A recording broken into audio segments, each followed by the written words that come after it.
Okay, I believe we are live, fellas. We are live on my personal page, and I'm gonna go edit the page, and I'm gonna make sure I share y'all edit, and I know that we are also live, and Black Dollars Matter as well. Yeah, I just got the notification. Oh, you got the notification? Yep, yep. Okay, all right, that's a bet. I'm about to tag y'all both in the stream right now. Um, what's up, fellas? How y'all feeling? Yo, what's good, bro? Amazing, man. Another day, man. Bro, I'm tired, bro. I ain't gonna hold you, man. Late nights, early mornings. I'm Yo, tired. Yo, Tyler yeah, to we give was me your definitely your up. money We was too, definitely man. up grind. We was definitely up Nah, grinding. we was grinding last night till like two something, 2:30, 3 in the morning, and I was up early, man. I had this golf tournament that me and my mans put together like 7, 8 years ago.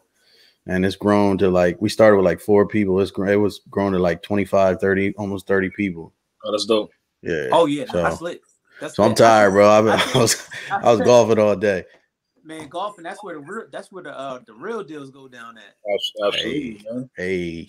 Yeah, that's where the real deals go down at. So, fellas, Sunday evening, we got a lot that we want to cover tonight. In this hour time span that I have with you, wonderful fellas. So, yeah. So tonight, we're just gonna talk about some of the stuff that's concerning us, Black people. As Yeah. we always do, we Let's talk about do the it. stuff that covers us, Black people.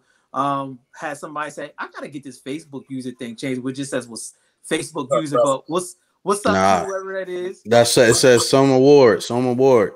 So, brother Oh, brother Soon, Soma, my guy.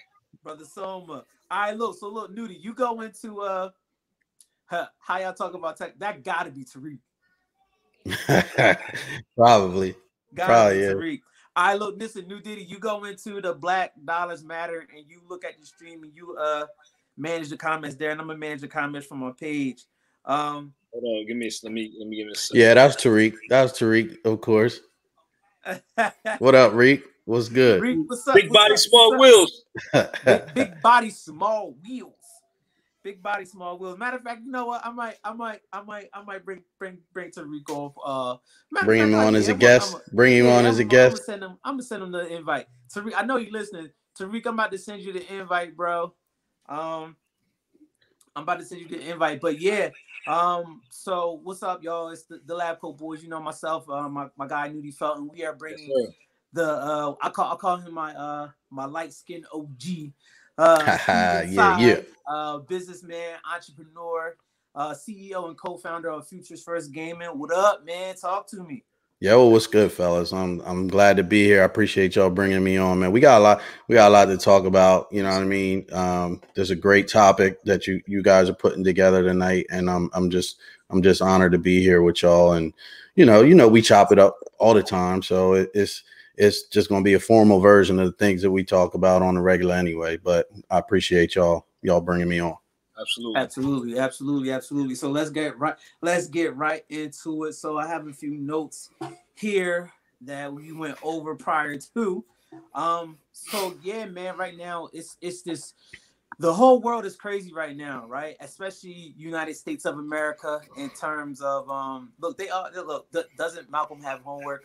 Jesus Christmas, can you spell my name right? Mm, Malcon. mm. Dad, they out here playing the kid.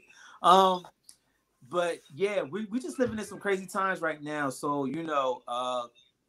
election is going on right now. We're still in the midst of a pandemic where I think we're not taking the pandemic as serious as we were prior to, because we've gotten accustomed to it. This is the new normal, right? So basically, now that we are in this pandemic, we're talking about elections, and I think that after the death of George Floyd and the death of Breonna Taylor, I think more and more and more we are now talking about the Black agenda. We are now really trying to get an understanding of what the Black agenda is. Ice Cube is under fire for what he's talking about in terms of the Black agenda, who he's met with thus far because of the Black agenda. So Steve, from your perspective, right? When we talk about the Black agenda, why is the Black agenda important, and why do we need to be talking about the Black agenda? Well, I mean, it's a representation of us, man. Like, I mean, you know, when you think about all of the different cultures around the world, you know what I mean? They're all, you know, those that thrive and those that do well are close knit. They're a family. They stick together. They represent, you know, their perspectives, their viewpoints, you know, their pain points, and those that are successful culturally, you know what I mean?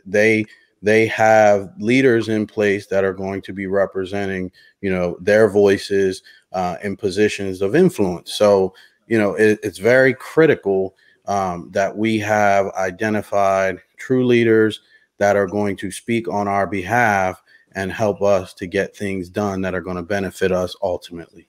Right. So now with that being said, right, how do you think that, so earlier in the year, even I think it was right around when COVID hit, you know, we had a George Floyd was murdered by the hands of the police. You know, even prior to that, Breonna Taylor was, you know, murdered by the police, you know, and their stories had went national. Not just them, but, you know, there's been a ton of Black martyrs, you know, throughout our history, and, you know, just in my personal lifetime, right?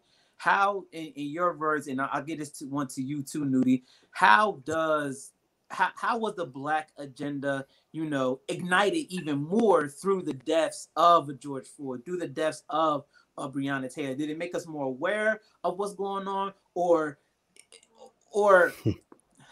not just necessarily? Nah. Look. I get what you're going, but what I would say is it didn't make us more aware. It made the world more aware, right? Because it was on full display for the world to see, right? And so it was almost like, you know, when it's nothing new. I mean, you look at every single month, every single day, every single year, you've got something coming out in which, you know, people are mistreated, or policies are in place that are just, you know, are negative in terms of what the outcome is on people that may not necessarily be in power or underrepresented, or however terminology you want to use it, right?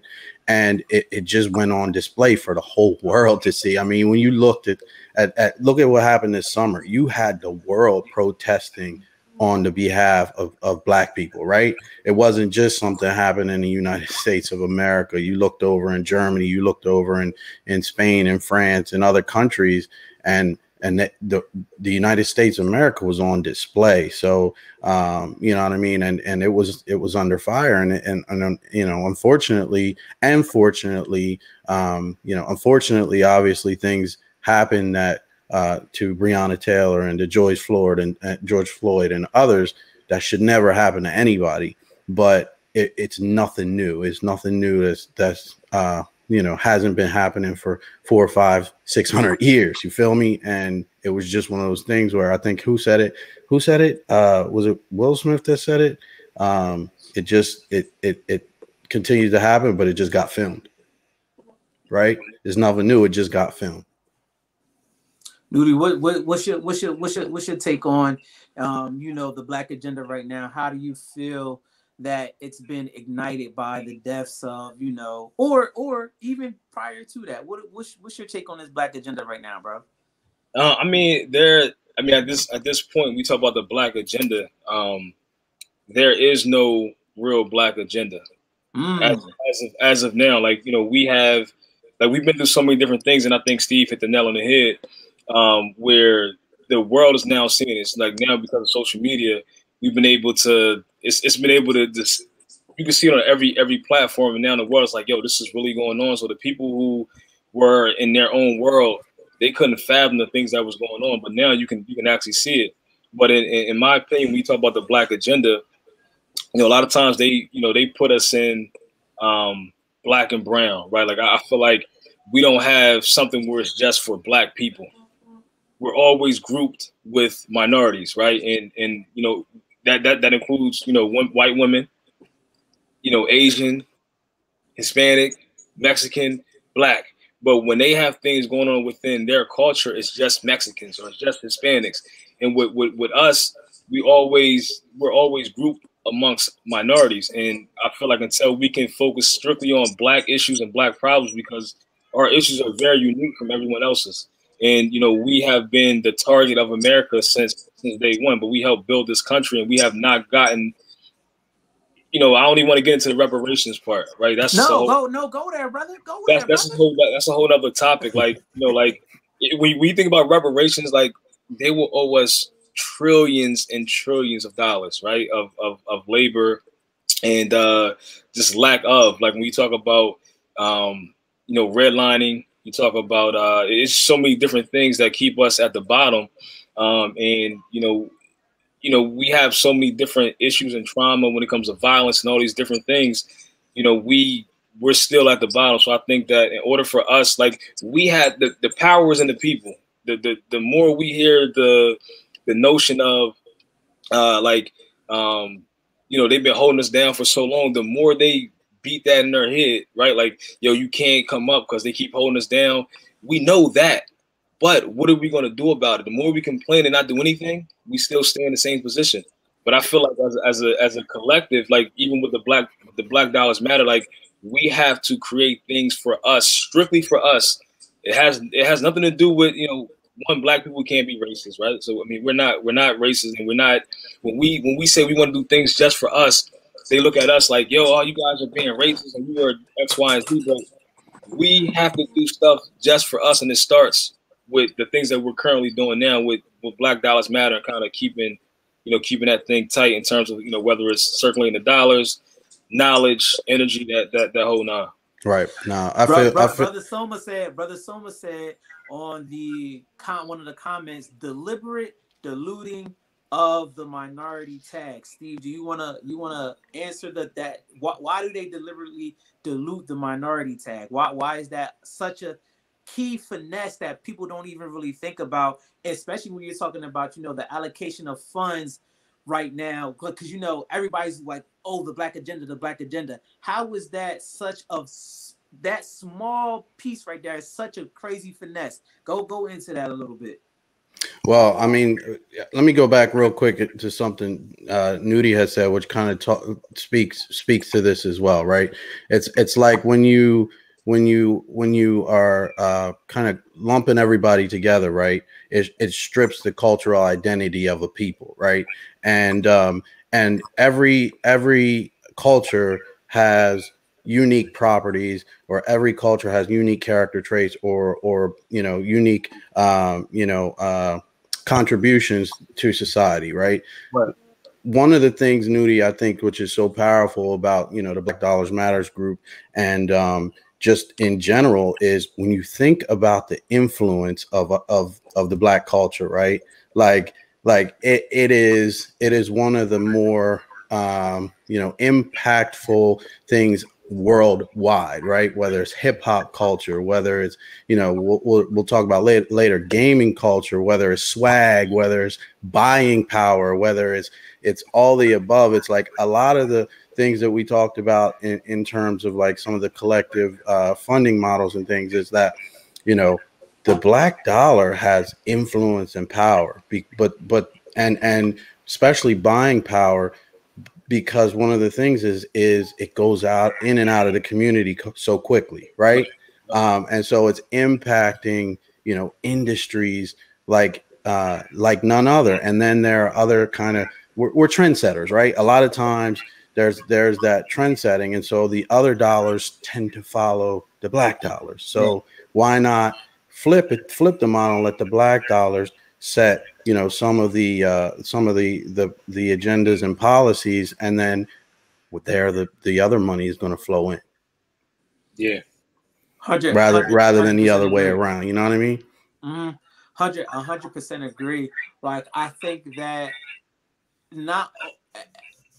it's a mindset, right? Like, I think it really comes down to a mindset. I think that, you know, our mindsets, and we've been conditioned for such a long time to believe that, and I don't want to get deep into religion, but, you know, I kind of feel like, you know, we've had such a pacifist attitude for such a long time. We've been conditioned to be such that, you know, pacifist, and to be, you know, turn the other cheek, or do what this person over here said, in terms of you quote unquote the right thing. And I also, think that we are a consumer driven people, right? The majority, I think it's starting to shift right now, right? But I think a lot of us are just driven by consumerism and being on the side of the consumer and not on the side of owning what is being consumed, right? So when you're speaking about these agendas, and we're speaking about what we need to do as a culture. Matter of fact, I actually kind of want to ask both of you guys a question, right? I seen a video on TikTok where a gentleman was talking about black people. I'm not talking. You going out a little, man? Yeah, you're going out, Mal. Run that back. Run that back. I'm not black people, right? What is our culture? What do you guys feel is our culture? Did I go out? You cut out, man. Can you guys hear me now? You cut out. Can you guys hear me Yeah, you cut out a little bit, Mal. So you might need to run that back.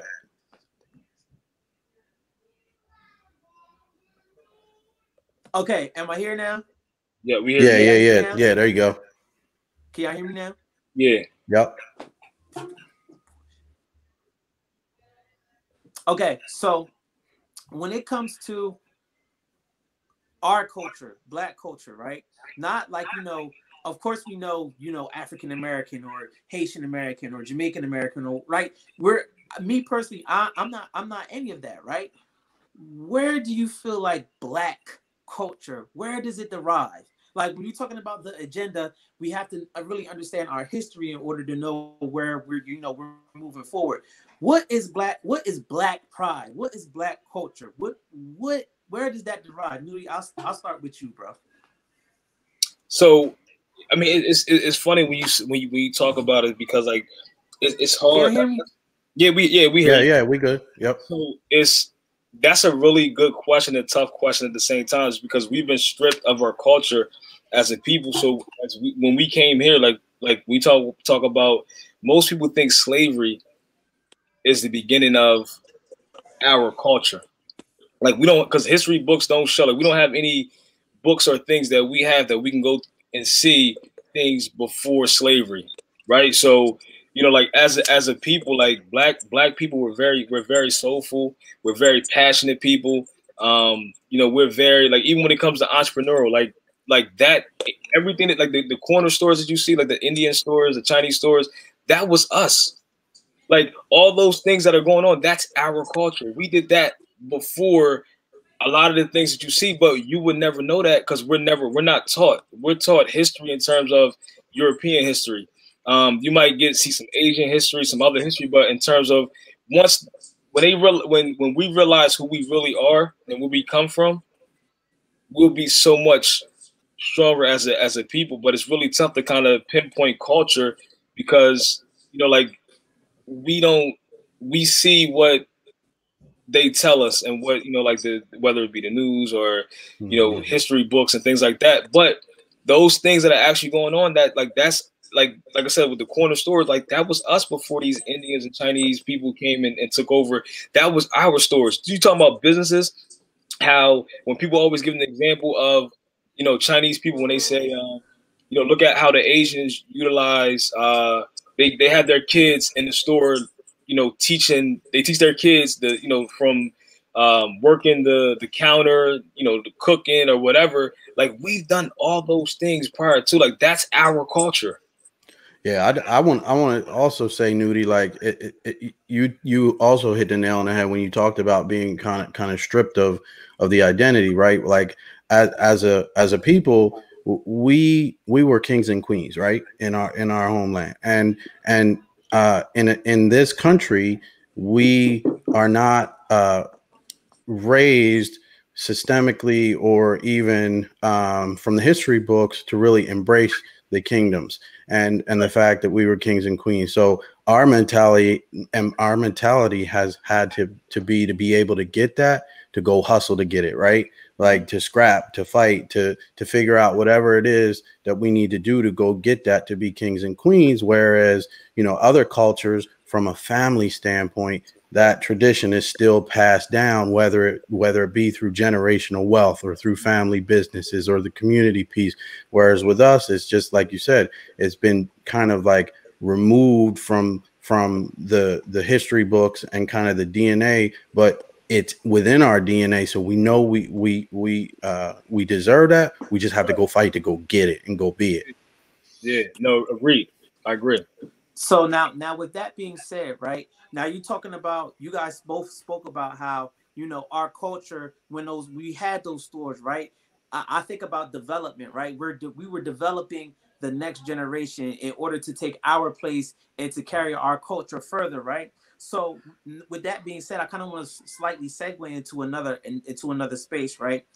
Steve, we were talking earlier prior to us getting live, right?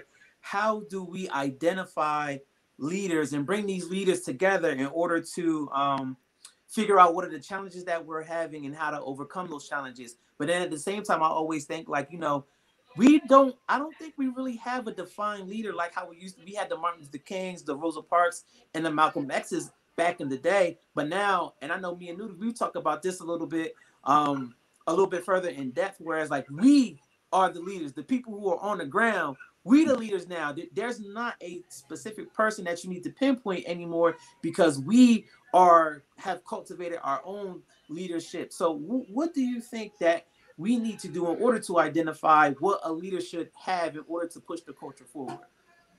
I wouldn't say it's what a leader should have, right? It's more who's willing to do the work, right? Mm-hmm. Because everybody now is able to do exactly what we're doing right now, to have a voice, right? And who is saying what needs to be said, but more importantly, who is doing what needs to be done, putting the actions, you know, to the words. Like, who's creating the programs that are out there that are going to be advancing the communities that need the programs. I'll give you a perfect example, right? I think it was 3-4 weeks ago. There was a Delaware Black Chamber of Commerce that was launched 3 or 4 weeks ago by a lady, a sister by the name, I think her Ayana Khan, I think is her name. And she launched a Delaware chapter of a national Black Chamber of Commerce. I mean, that's a huge, that's huge. And when you talk about identifying, you know, who some of these leaders are, you just have to open your eyes and see who's doing what. There are plenty of programs out there. Look at what you guys are doing with Black Dollars Matter, right? You're taking a platform that is available to everyone, and you put a position around it to say, okay, if you are if you are a Black person and you own a business, this is where you want to be, because we can all, you know, pool our money, network together, you know what I mean, get one another business. And then there's power in numbers, you know what I mean? Like, when you look at some of these other programs that are being created, whether it's at the state, whether it's at the county, the federal, the national level, who are those people that are doing the work on the ground? And that's who you want to connect with, and then make sure that you're doing similar things, and then utilize the technology that's here, because you can connect and then you can move forward together. You're not separated by time and space anymore when you have a cell phone or a computer that you have access to. That's what the power of the web can do. It can help mobilize and move things forward rather than having to rely on just one person. Right. I agree. Newdy, speak on that, right? Because you're talking about, you know, like, Newdy, you, in my mind, you the king of business development, right? How essential, outside of being actually on the ground, boots on ground, right? How essential can business development be for Black people, especially in a time of COVID and quarantine? How important can business development be on a Facebook, on an Instagram? And what are some of the things that you do in order to, you know, develop business via some of these platforms, bro? Yeah, so I'm gonna touch on the one part, the question that you just asked Steven first.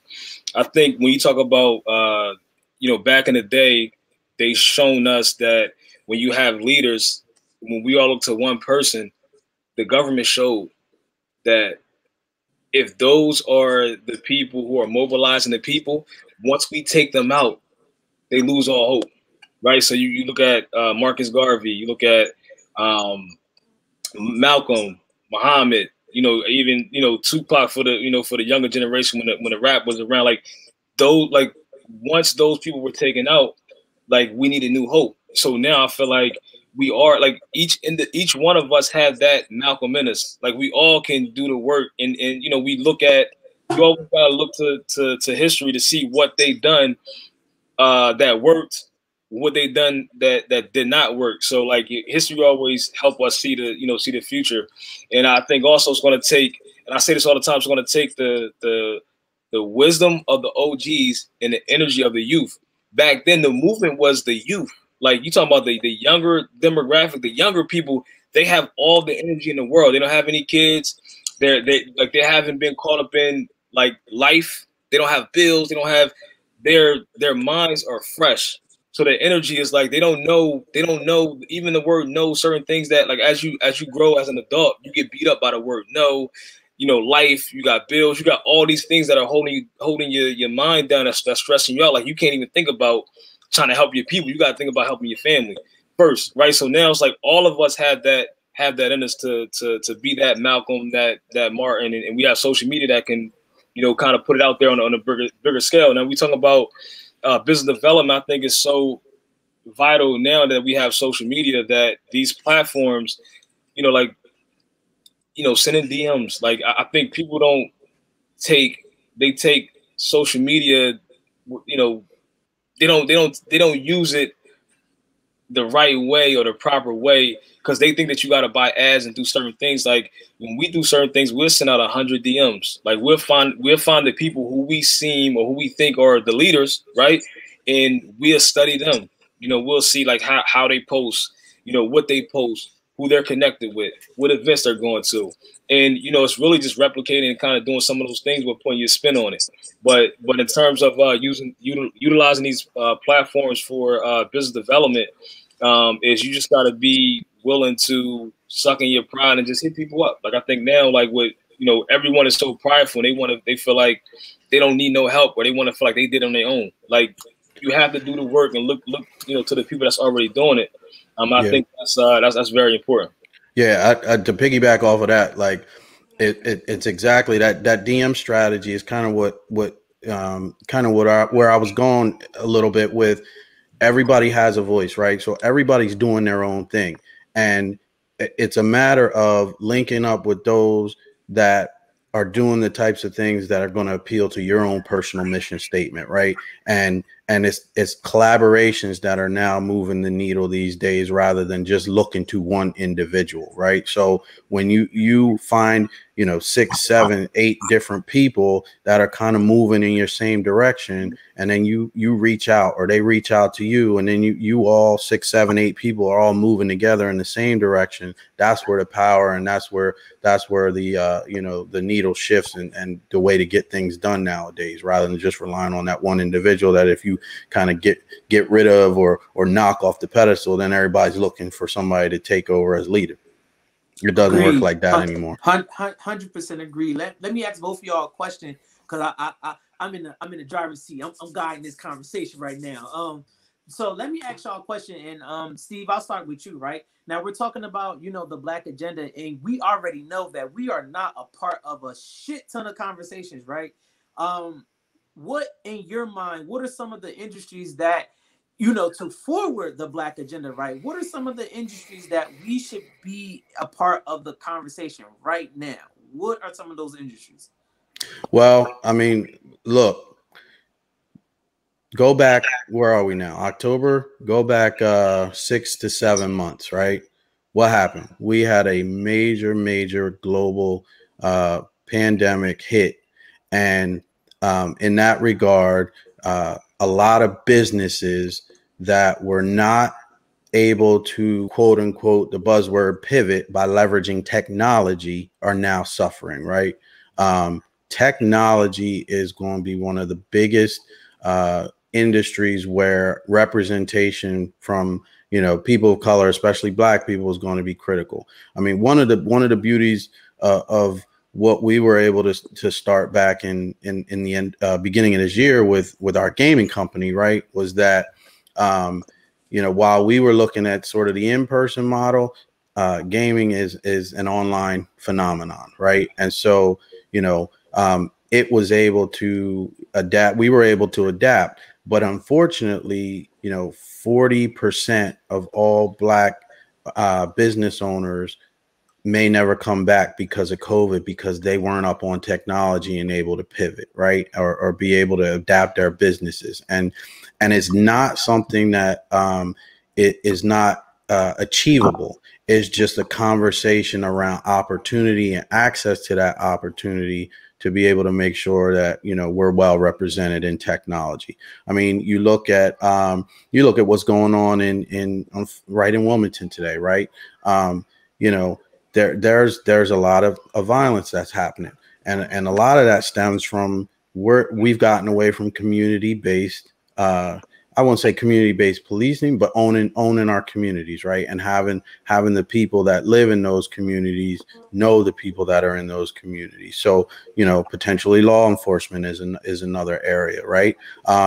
I know there are some programs that are going on right now with some organizations that work with potential aspiring candidates who want to be in public service. You know, there need to be more candidates that look like us and understand our needs, that go into public office. And there are plenty of programs that train those candidates up on what the issues are to be able to represent, you know, know sort of the law and know how the system works, but then be able to represent our needs and interests. So those are just like three areas that I can think of. But then, of course, you know, as we talk about in business and entrepreneurship, I mean, you know, we need to get more of our as we call them, hustlers, into legal businesses through business licensing. You know what I mean? They have perfectly legal services, but they may not have gone through the formation process, and we need more of that to happen as well. So those are just some. I know, Newdy, you talk about others as well. Yeah, I mean, you hit the nail on the head, but I think that we just need to figure out, like, you know, even if we don't know what they are, is figure out like what are some of the leading industries that are hot. You know, a lot of times, like, we look at what was before, but we also got to be like look forward to like what is to come. Like even as COVID hit, right? Like what things will be big that in terms of communication. You look at Zoom, right? You look at like people are communicating totally differently. Like before, it was people are still interacting face to face, but because of COVID, we can't go out and actually see each other. So like us doing like with the StreamYard, like, which is, you know, technology, but you know, we have to look at what industries are going to emerge through the times that, you know, the difficult times that are happening. So one thing about entrepreneurs, we avoid and we feel it. So we figure out what is the need that people want right now, right? And we capitalize off of that. Sometimes it's not like, sometimes you don't know, right? And when you don't know, you figure out what people need and you fill a void. So that's entrepreneurship at its finest. So I think that you know, we got to be as creative as possible, and you know, even with like with Black people, man, like we find opportunity. Well, I would say too, like even get comfortable with the uncomfortable, right? Yeah. Like we are well known for certain industries, right? Whether it's like, you know, hair or barbershops or culinary, or, you know what I mean? Like there are certain industries that just comes with the culture, right? But we got to get comfortable with the uncomfortable and branch out into new endeavors, right? I mean, dope program that just launched a few like what, 2 weeks ago.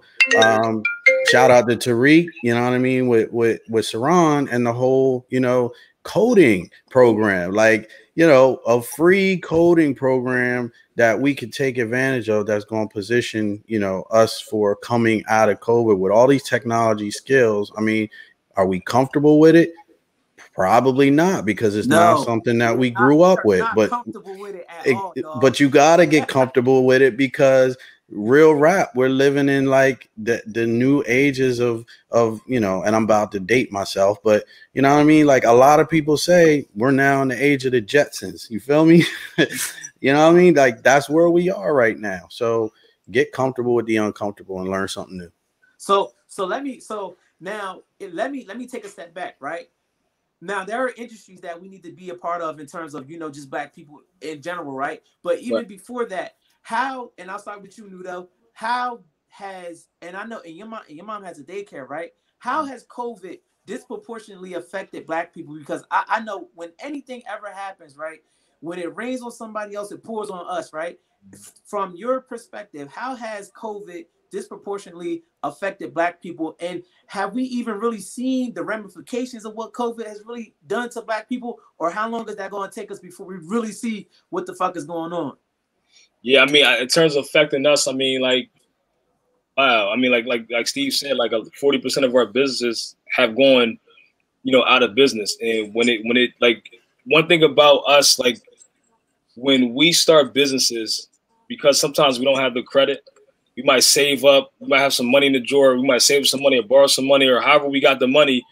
We never have enough money to fully sustain for 6 months. Like when they talk about, marketing, rent, like what happened is something goes wrong. Like I remember a friend of mine opened up a lounge and we did their marketing, and they actually had a lot of stuff in place, but the AC went out.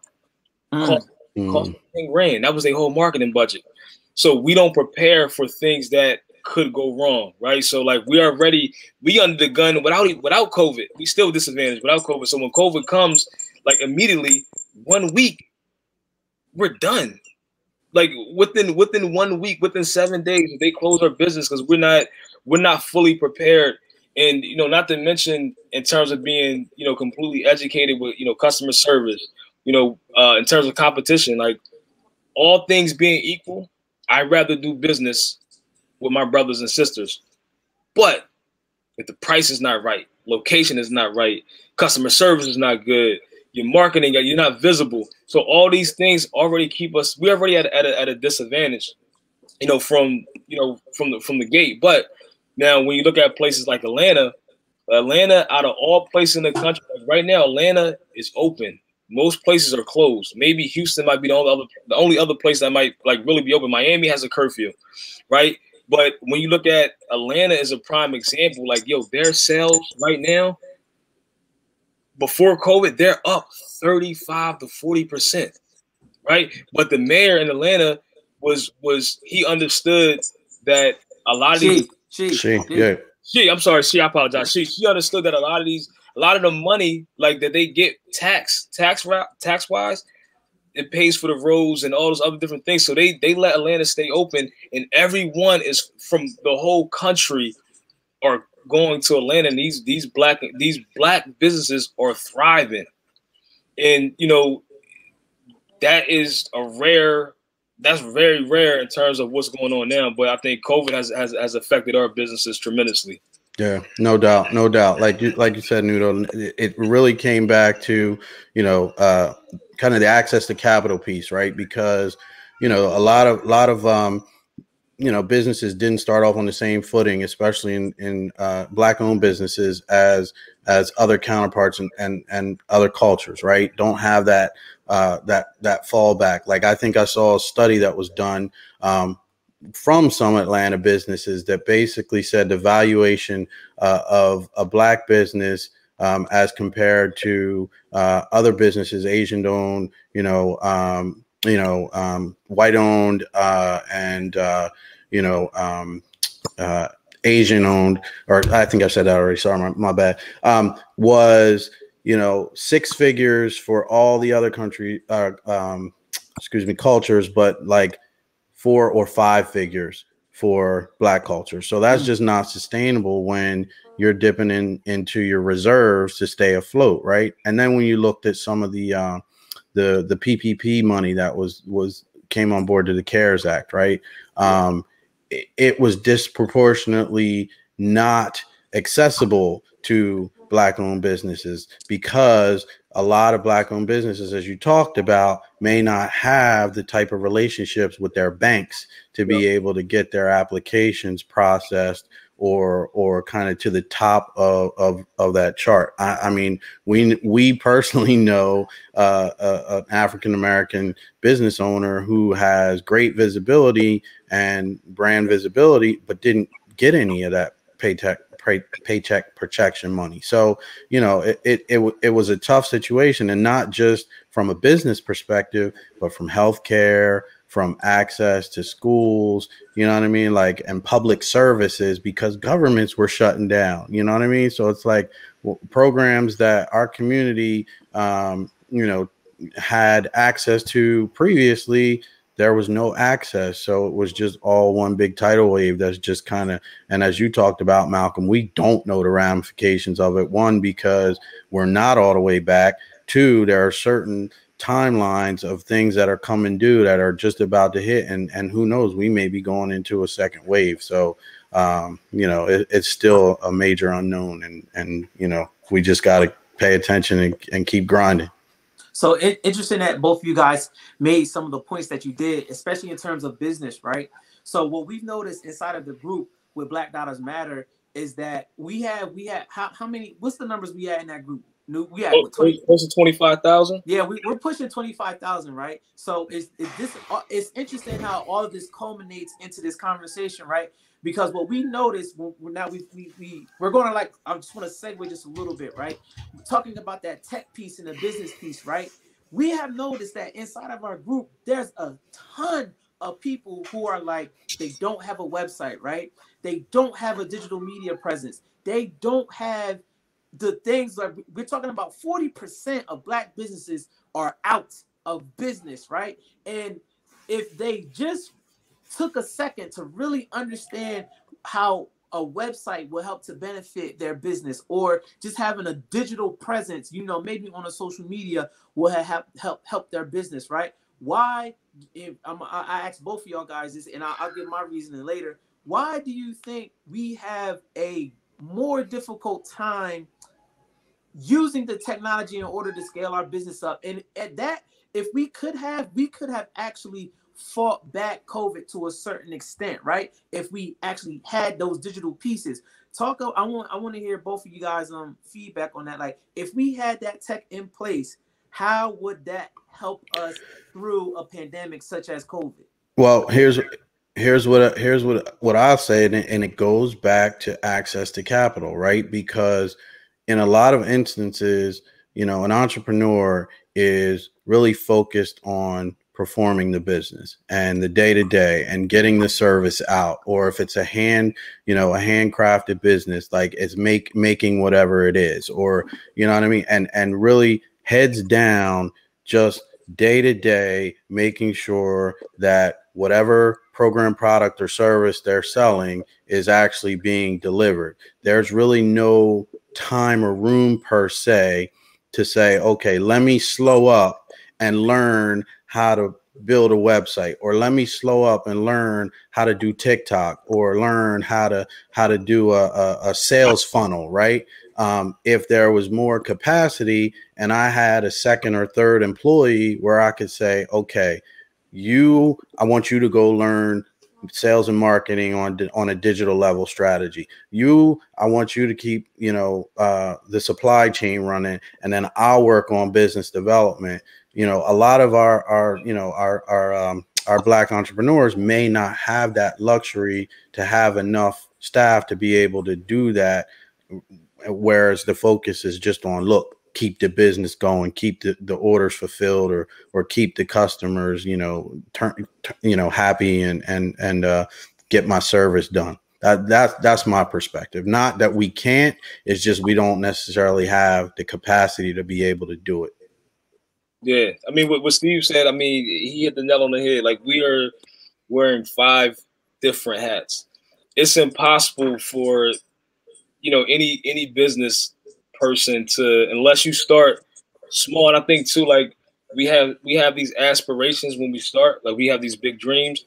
And sometimes I think that, we want to get out there so bad that we want to do everything, not knowing that we still have to take, baby steps, even if, things are going well, that, eventually things will slow down. Like, that's just the part of business. But the technology part, You know, I mean, it's tough, man, especially if you don't have an e-commerce business. Like the internet is the world wide web. Like, you know, people, and I hear people talk about all the time, even us being in a small state, like being in Delaware, they talk about how people don't support. But I'm like, yo, I don't care if nobody supported you in Delaware. You got the whole fucking world. Or wherever you're from. You have the world wide web. Like, you can go on social media and you can literally DM hundreds of people a day. Like, so, but to Steve's point, we lack capital. We need funding. Like, yo, listen, like, none of these businesses that start, like, they have capital. So like Steve said, they can hire employees, they can get someone to do business development, someone to do marketing, or even have money for marketing, or have money to hire people to run the business while you go and get other business or go vend and get your name out. Like, we don't have access to funding, and that's, you know, and training. We need training for these particular skills, so that the lack of keeps us at the in the back of in the back, you know, in the race. In the back. So that we gotta start doing these conversations way more often, right? So black people in technology, right? Why do black people need to be in technology? Like, you know, we right now we're on a StreamYard, right? I'm 100% sure a black person ain't make this, right? Facebook, Amazon, Apple, Google. There's no black people at the helm, right? And me personally, you know, after Newdy put me on to that documentary, The Social Dilemma, I've been talking about it ever since, right?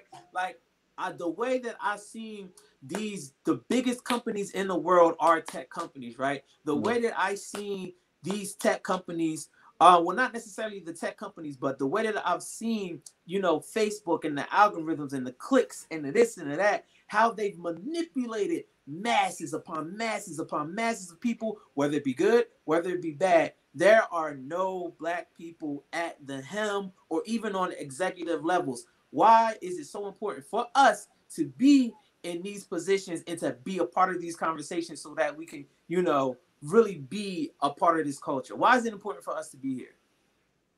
Because if we're not, we left behind. I mean, because this is the way of the world now. Like, and the thing is, like, when you look at our culture, right, it's already grounded in technology, whether it's a cell phone, whether it's a video game, whether it's a computer. It's like we're there every single day. Like, most people, you know what I mean, have access to a little handheld device that they could do 1,000,001 things on, whether it's talk to somebody, FaceTime with somebody, go and search some piece of information, do homework, whatever the case may be. And we are adapting in all generations to be able to do that, especially due to COVID. And the way of the world is like, if you're not up on technology, you won't necessarily, you're going to limit your employability going forward. Look, I just saw today, actually, when I was online, there is a robotic machine that has made 30,000 hamburgers, yes, and fried like 15,000 chicken fingers, right? And it's a robot. And it's because of the demand of sort of the minimum wage. I think the article was talking about, because of the minimum wage demand to be $15 an hour, you know, companies are starting to develop technology to replace human capital. Well, that type of technology is going to require maintenance and programming. And so there are going to be jobs that need to be filled. Why not be a part of that workforce instead of being a traditional workforce and being pushed out and not having the possibility to even be employable? Yo, it's crazy you said that, Steve. I seen that machine, right? And then in addition to, like, when we talk about truck drivers, we talk about Uber, like with these self-driving cars and even truck drivers, like, which us, like, a lot of us get into trucking in terms of driving because you know, you can make a ton of money, but that too in the future will become obsolete. Like, they're gonna have trucks that's gonna be driving themselves. Uber, like, you know, that was like our side hustle. You know, a lot of us, or people who needed a second job or more income, we went to Uber. Now they have self-driving Ubers that they're testing. So, like, if we are not at the helm of technology, like we will be irrelevant. Irrelevant, right? And I think that there is a lot of opportunities, but in addition to your question, Malcolm, I think that we need to be at the forefront so we can level the playing field. Like a lot of times, most black people, or what we should do is like a lot of us, once we get in, we kick the door in and we leave that joint cracked open for the rest of us to come in. So the higher we go, and the higher we see other people come up, like if it's just Malcolm on the top, he has no one he can communicate with this or say to hold Malcolm accountable. Like, yo, Malcolm, you need to be letting people in. You see what I'm doing over here? Like, this is what I'm doing. Malcolm, like, oh, I didn't know we can do that. Yo, I'm gonna do the same thing. So the more we can elevate as a whole, we can let our people in, man. We can give. It's like if we know, and that's the other thing, it's lack of access. If we know, if someone when I was younger would have told me, yo, you need to be doing X, Y, and Z and put me in position and showing me, then I would know it's accessible.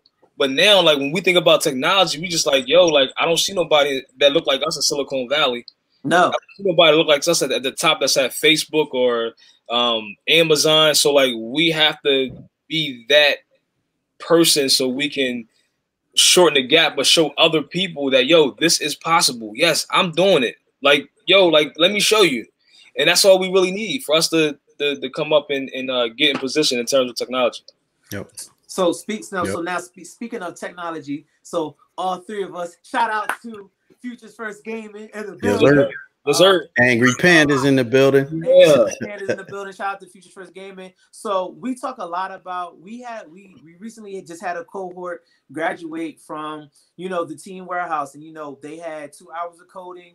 They had an hour of entrepreneurship training, and they had 2 hours of open play. Now, even in this industry, right, we're talking about being behind the tech. Now, even in this industry, we are behind. Steve, listen, we talk about this shit all night, bro. We talk about it so much. But Steve, go, let people know why is there such a disparity when it comes to this? Esports is a. You want me to go down a rabbit hole, bro? Go down a rabbit hole with this. Esports is a $1 billion industry. Yeah. 83%. That's our stat that we use. 83% of Black kids are playing games on their phone. They're playing games on the Xbox, and actually, that's all that they're playing games on. Why is that an issue? So I'm gonna tell you why it's an issue, right? Peep game. So you have an opportunity to really educate our people here in this space. Now, 2018, a young man, I forget his formal name, but his gamer tag is Booga, and he plays Fortnite, and he won the Fortnite World Cup in New York, took home a grand prize of just over $3 million. Second place, third place, and fourth place, if I'm not mistaken, each won over $1 million. Now, you ask, how is that possible? Well, they are playing video games utilizing personal computers, PCs, right?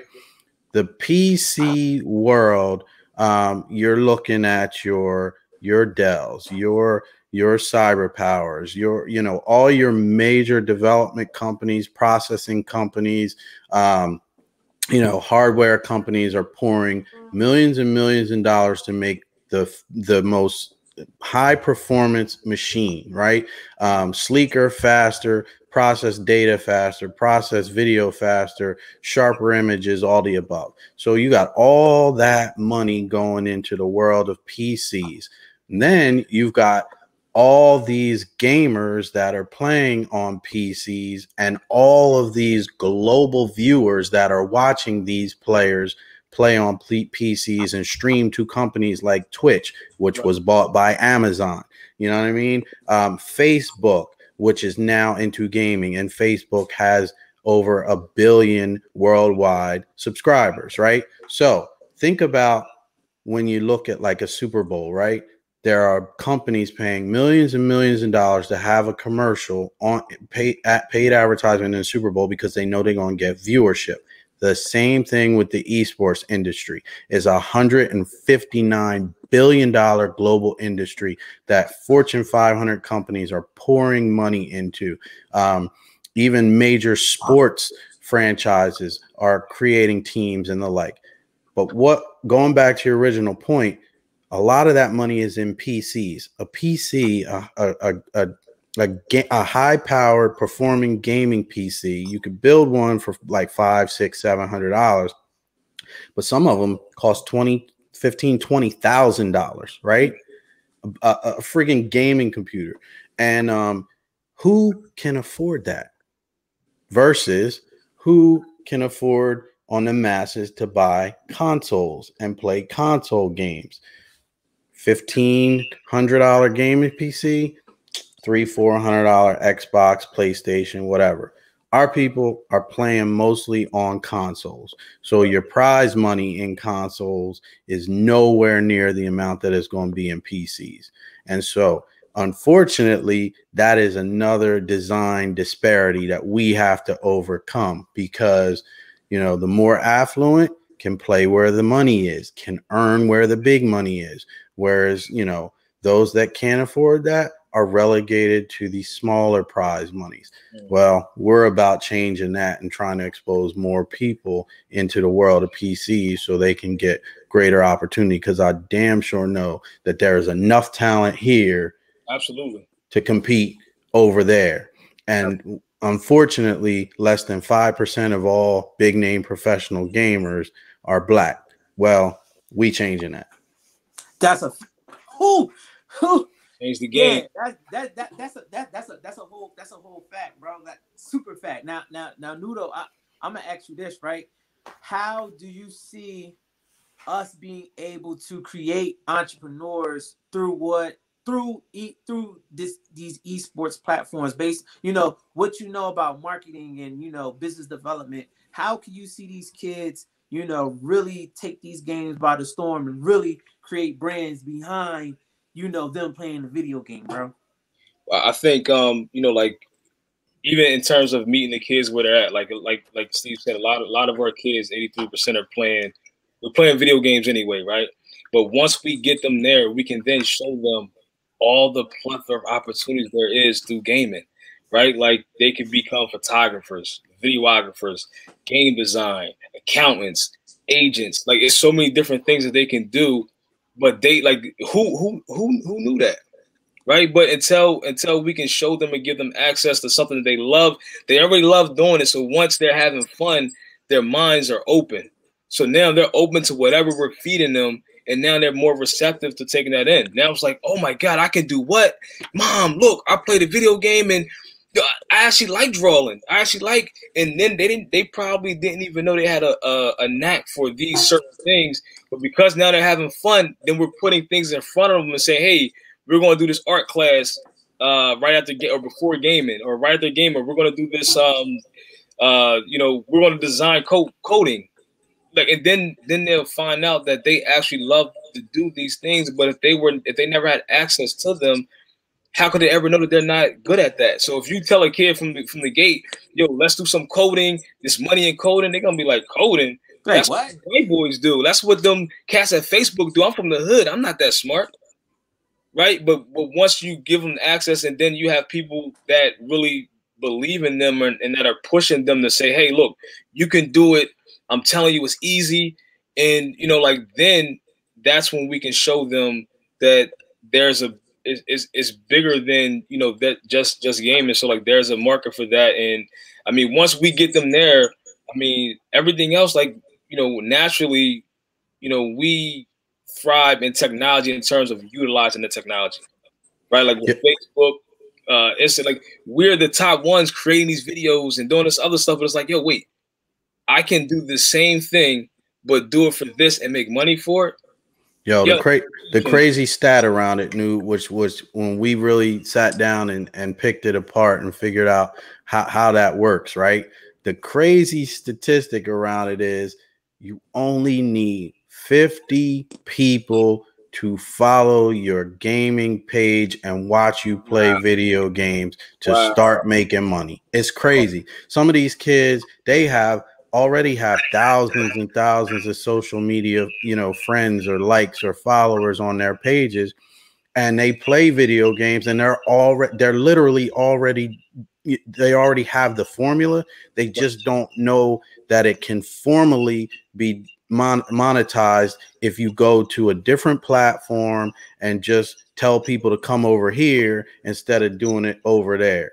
And it's just that simple, because they already got the framework in place to make money. So they're missing out on money. It's crazy. Access. What? Man, man, it's mind blowing. It's mind blowing. It's actually mind blowing because back in the day when I used to play the game, and I don't know if my mom watching, but my mom used to be like, "Yo, don't put that game on my TV. You're gonna break my TV, right?" Yep. And there's also, along with being able to make that money, there comes a certain level of education that needs to be had. When these kids are out here playing these video games, right? Now, one thing that I really wanted to get into real quick before we, get up off the live, right?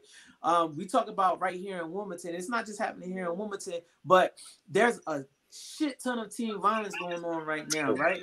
And you're in both of you guys' opinions, right? Newdy, I'll start with you, right? How do you think the programs that we instill through this gaming, right? How can that help? I'm not going to say it's going to take away all the crime, but how can we help alleviate some stuff that's going on in these hoods right now, bro? I mean, it at least for a few hours, it'll keep these kids off the street and doing something positive, right? Like, right now there is, without COVID, minus COVID, in a lot of places, especially our city, there is nothing for these kids to do. They shut down a lot of the Boys and Girls Clubs.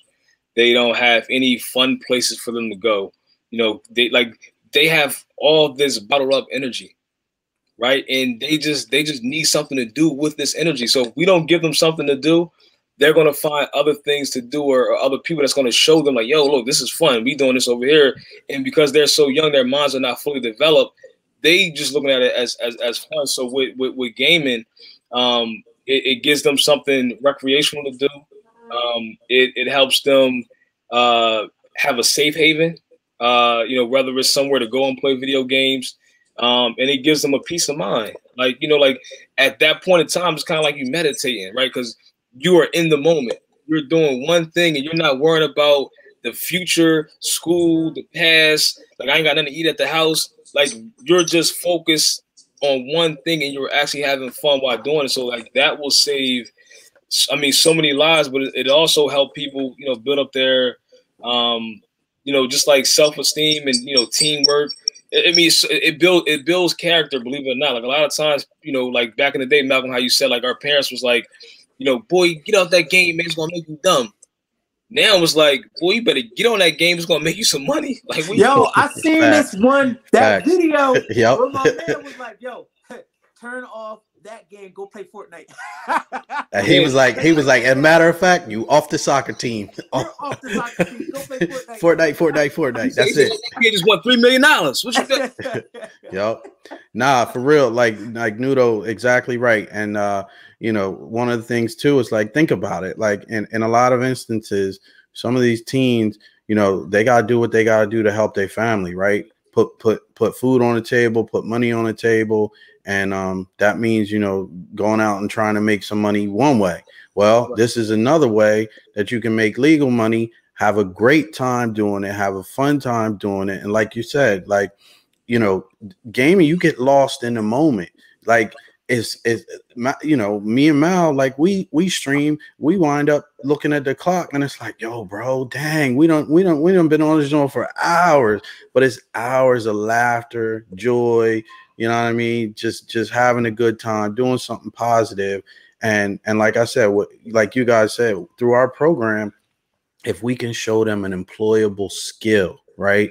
Or show them how to be better citizens, or manage their money, or critically think, you know what I mean? And do that over a course of a few hours, every day, something positive is bound to rub off. And if we can save, if we can save just one or two here or there, like we're doing our thing. And why not do it while we having fun playing video games? Whole facts, which leads me into the next point, man. What is cracking with Futures First Gaming? Steve, go ahead, let the people know we got. Man, if you don't know, you about to know. Check it. Look, we just announced something major for Delaware. Pandemonium 2020, December 12th and 13th at Theater N in Wilmington, downtown Wilmington. Look, 6 games. We are doing a tournament, 6 games, 6 titles across 2 days with 3 education panels on like topics just like we just talked about tonight. You know what I mean? Workforce development, teen violence, the business of esports. Like it's going to be a gaming showcase, a gaming mecca. And we want all your gamers, parents, tell your kids about it. Like we're going to be playing Fortnite, Call of Duty, Madden, NBA 2K, Tekken, Smash Brothers.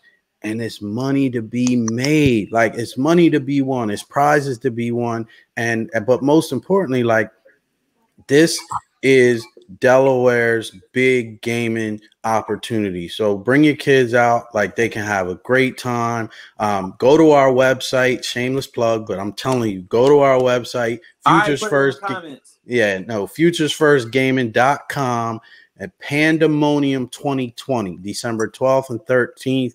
And it's gonna be a dope scene. Like we gonna have like gaming vendors, we gonna have a live broadcast, we got major partners that are coming on board, and we're putting Delaware on the map for gaming, and this is a great opportunity for your kids to come out, showcase your skills and take home some prizes. Let's do it.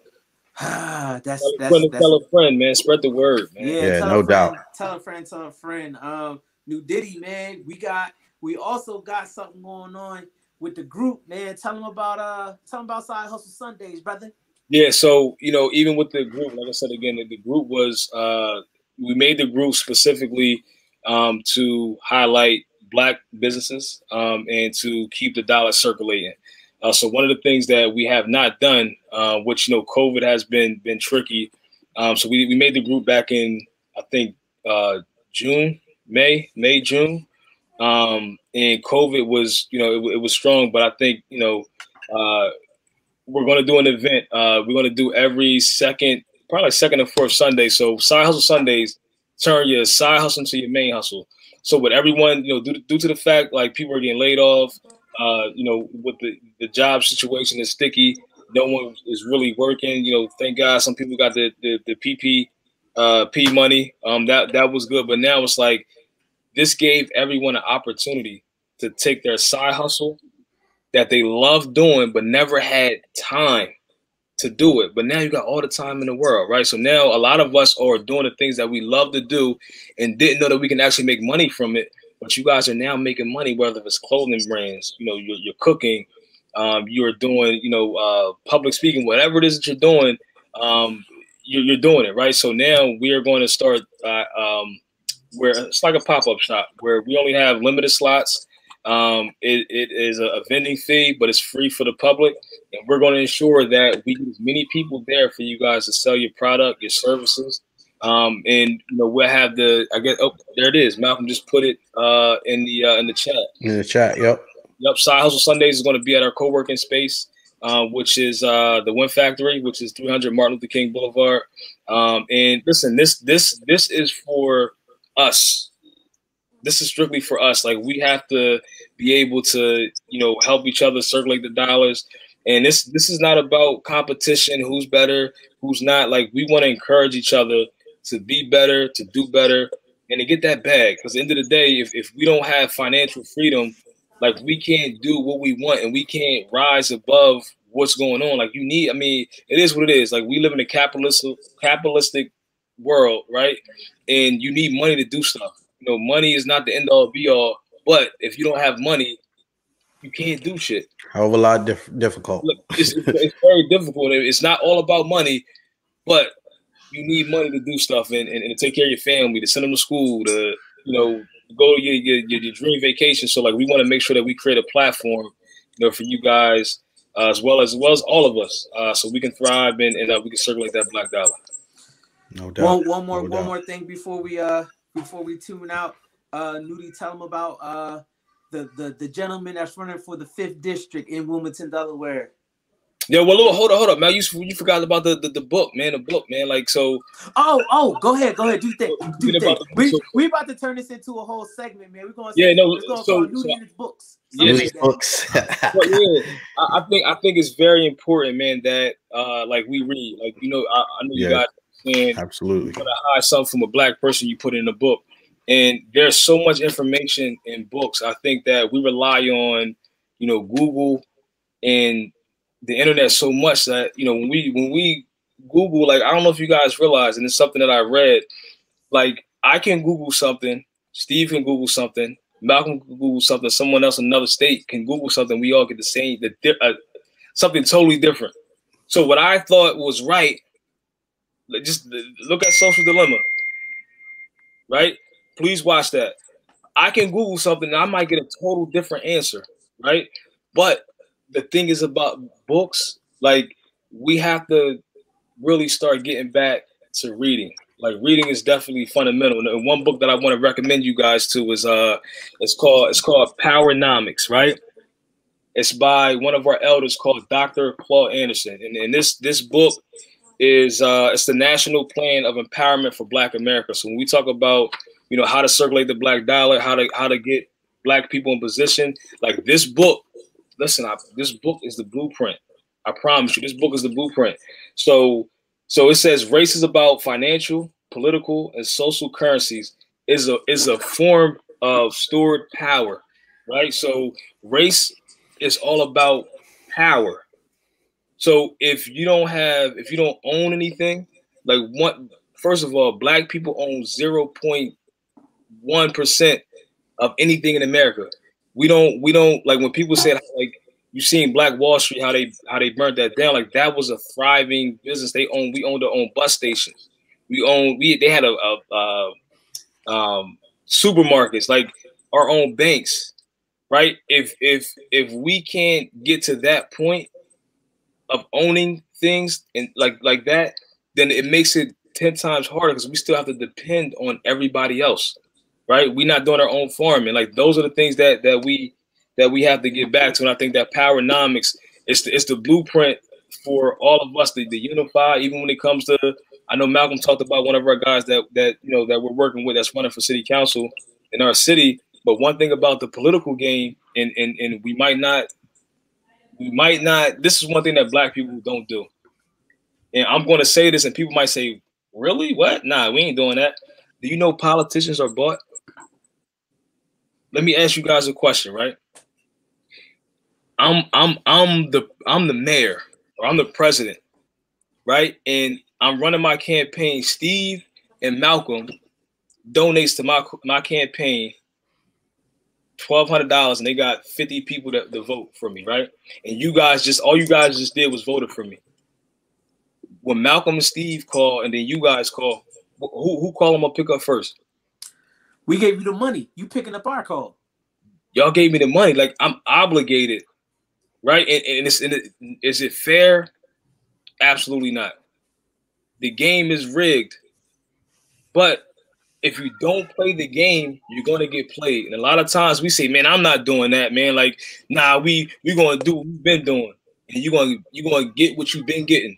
Like we have to play the political game. We have to vote, right? Not just vote. Our vote does not count. Our vote only counts when we vote as a collective and we have an agenda and we vote with our money. So say if all of us got together and we created a political pact, right? And we came up with a 5-point agenda and we interviewing all these different politicians. We say, "Hey, look, this is our agenda. This is what we want." And we have, as a collective, I got 1,000 people. And this has nothing to do with party. It has nothing to do with party. Right. It's agenda. Right? Because it's agenda. All driven by the agenda. Yep. And understand what Ice Cube is doing is absolutely right. I agree with Ice Cube, right? You have to meet with the Republicans, the Democrats, because at the end of the day, like This ain't about party. This is about our people and us. This is what we want. Can you give this to us?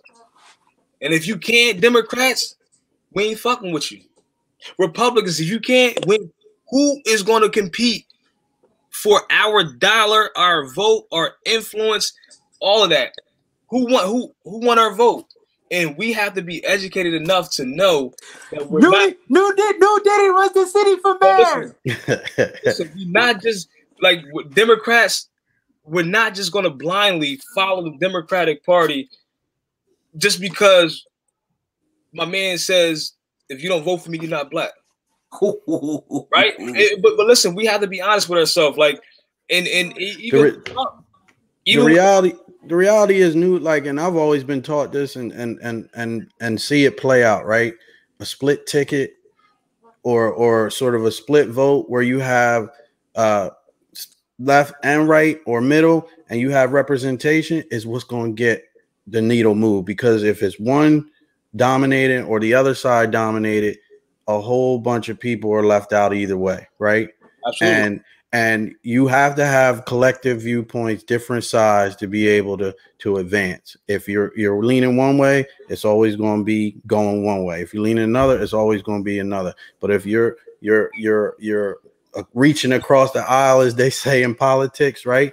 That's the only way that everybody's voice gets heard. And you have to have differences of opinion to be able to advance. Have to. So, you know, that like just what I'm saying, you guys, I'm not saying, you know, don't vote for Biden. I'm not saying don't vote for Trump. I'm not telling you what to vote for. I'm just saying, please be educated. Understand what they represent. Absolutely. Yep. Know what you want. And, you know, and I think for us, you know, we gotta be more educated, and just Powernomics. It'll teach you about all of that, about political, you know, about, you know, how do we own and unite, and how do we circulate the black dollar? How do we build our communities, and how do we police our communities? Like Powernomics is a book that I promise you, this might be one of the best books that you will ever buy this year when it comes to, you know, the black agenda, right? And that's you know, every Sunday we'll be giving you guys a book of recommendation that we think you should read. Speaking of reaching across the aisle, who is reaching across the aisle right now in the 5th district of Wilmington? Newdy. Oh man, so you know, we got a guy named Alex Hackett that we decided to get behind. Like, if you guys don't know, me and Malcolm, we help politicians that we believe in. Like I said again, it doesn't matter party. You know, we're not on party, we on people. It's people over politics. And we felt like Alex is a genuine guy. He really wants to you know, put his community first and put them in the right direction. And you know, where he's running is a very diverse part of the city. So he has to fulfill everyone's needs. He has, you know, where there's a lot of, you know, white people, there's a lot of Hispanic people, there's a lot of black people, there's affluent people, there's poor people. So you have to be able to go out and listen to these people's problems and understand exactly what they need. And you have to listen. You know, as you see politicians, they do a lot of talking and tell you what I'm gonna do, but it's like, yo, I don't care what you're gonna do. It's what I need. Do you know my issues? Do you know what I want? And I felt like Alex Hackett, he is, you know, in our opinion, he's the person to represent the 5th district. He's 27 years old. He's a graduate of Delaware State University. He's an educator from Kumba Academy. You know, he's a genuine guy. He's a man of integrity, and he actually really studied. He studied, you know, just policy. He studied the district. He studied the people. He really did his homework. And you know, I think that, you know, he's an independent.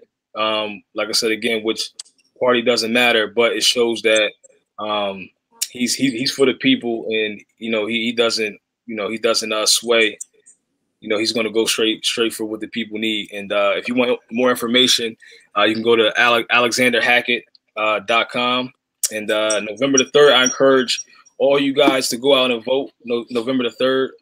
Just please do whoever you're going to vote for. I don't care where you live at. Just do your research. Don't just go and just vote straight party, or whether you're Republican or Democratic or Independent or Tea Party. Don't go straight party. Please do your research. Know who these people are. know what they're going to do for you, know what they've done prior to them running for election. Like, what did you do before you came here? Like, do you just want this seat for, personal purposes, or are you really, for the people? So that's it. So our guy Alexander Hackett is running for the 5th district in Wilmington, Delaware, and I'll take it back to you, young Mally. Well, that's all I got.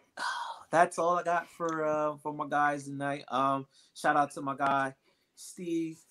For popping on with us. Appreciate y'all having me on, no doubt. It's always love talking about these topics. You know how we get down, and Steve be screaming, what is the agenda? What is the agenda? What's the agenda? Yeah, y'all need to do that as a drop. What is the agenda? Come on, black folks. What is our agenda, man? What is our agenda? So if any of you guys are watching this prior to us being live, I will be posting our broadcast on YouTube. So watch out for LabCoatBoys on YouTube, LabCoatBoys on Instagram and Facebook, and also please follow Futures First Gaming. We everywhere. Twitch, Facebook, Instagram, Discord. We have a Discord, Futures First Gaming. Where can everybody follow y'all? Newdy, where they following you at, bro?